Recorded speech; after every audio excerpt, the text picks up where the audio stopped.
Bienvenidos a este segundo bloque de nuestro programa. Estamos con Ricardo Valdés Cabaza, director ejecutivo de Capital Humano y Social CHS Alternativo, por sus siglas.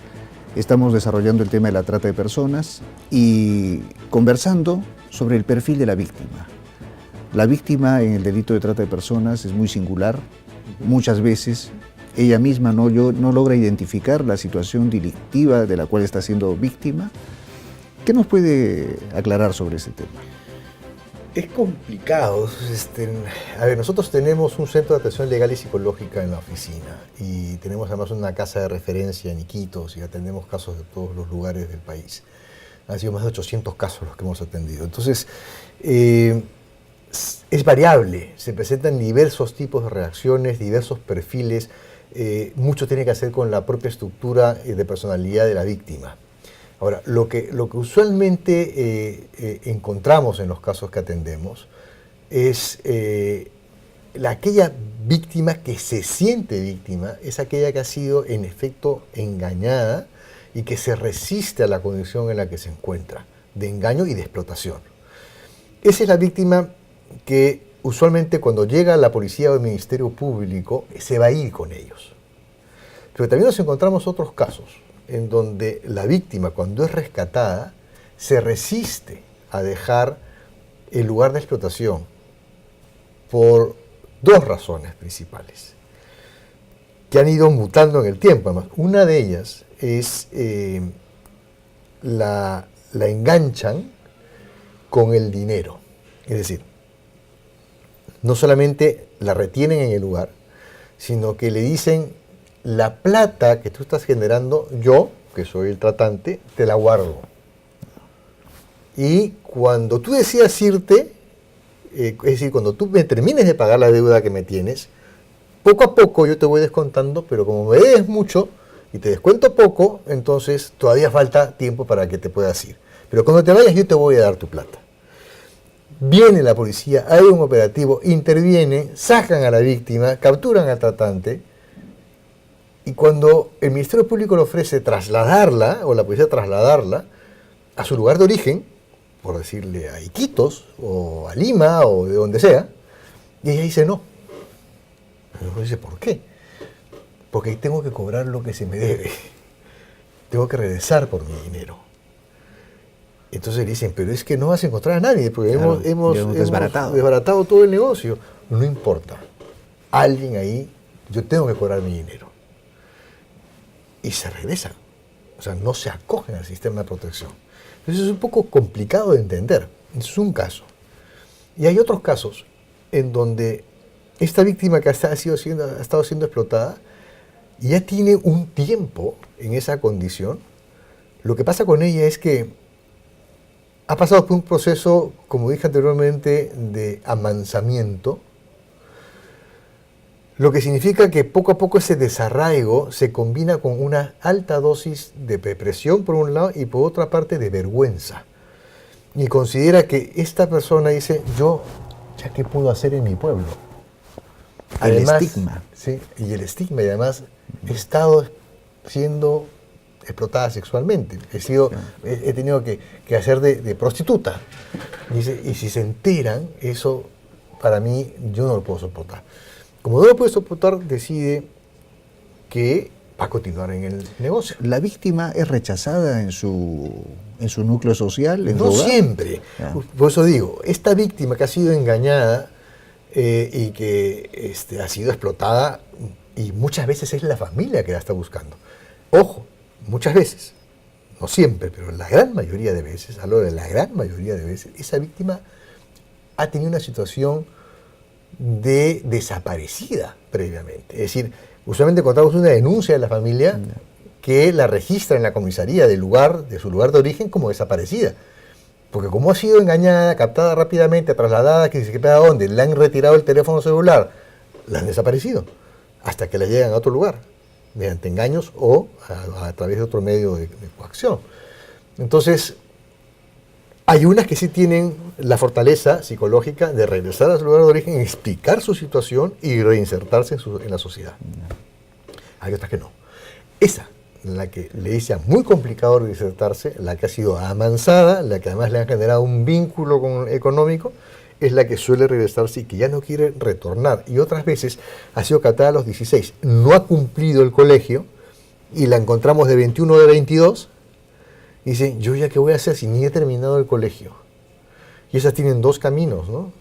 Usualmente cuando le dicen, no, tú te vienes, entonces ahí hay que ver la forma, si es todavía menor de edad, va a un albergue y tiene posibilidades de reinsertarse. Pero la que tiene 18, donde no hay albergues para víctimas adultas, esa es la verdad, no tiene un tratamiento psicológico, porque es muy difícil, o sea, el Ministerio de Salud no lo da, ¿no? Porque no hay especialistas en víctimas de trata en el sector salud, en la parte de salud mental. Entonces, ¿qué hace? Se vuelve a enganchar. O regresa al lugar y dice, bueno, yo lo único que conozco en esta vida es esto que he venido haciendo, y se queda.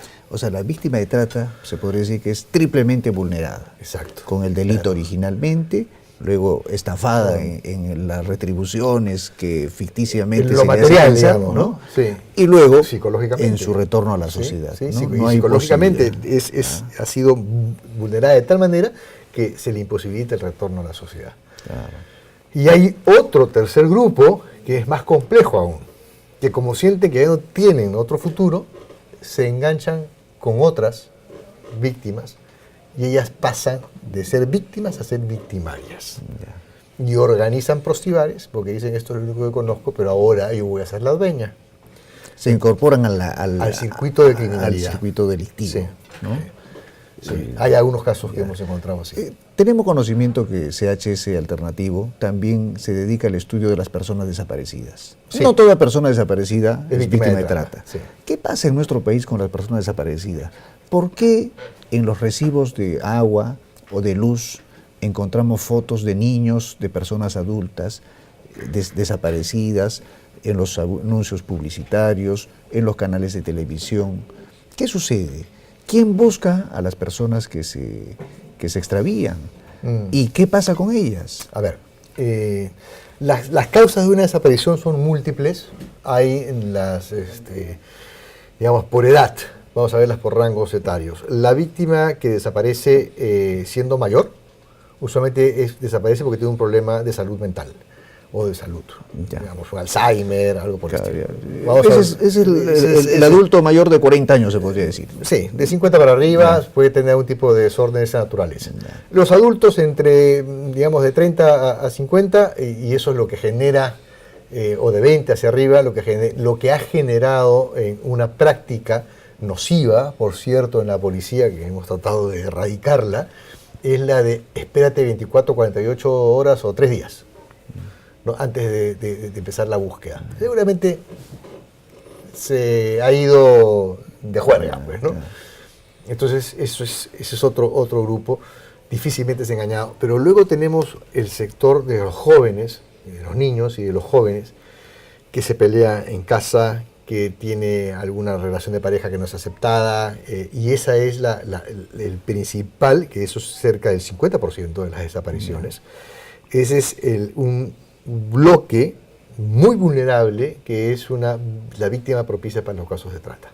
Porque esa es la chica o el chico, sobre todo la chica que se fuga, que se queda sin recursos muy rápido y que acepta cualquier enganche de tipo económico y no quiere dar cuenta de dónde está, es fácilmente vulnerable. En su experiencia de las denuncias de desaparición de personas, ¿qué porcentaje aparece o es ubicada?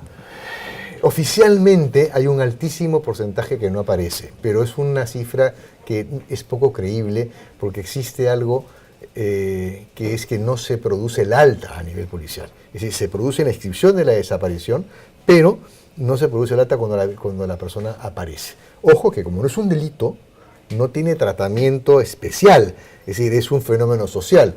O sea, lo que se acerca a la familia y dice, vamos a buscar a mi hijo desaparecido o a mi hija desaparecida, ¿no? Y ahí dice, ok, no esperes, vamos a buscarla.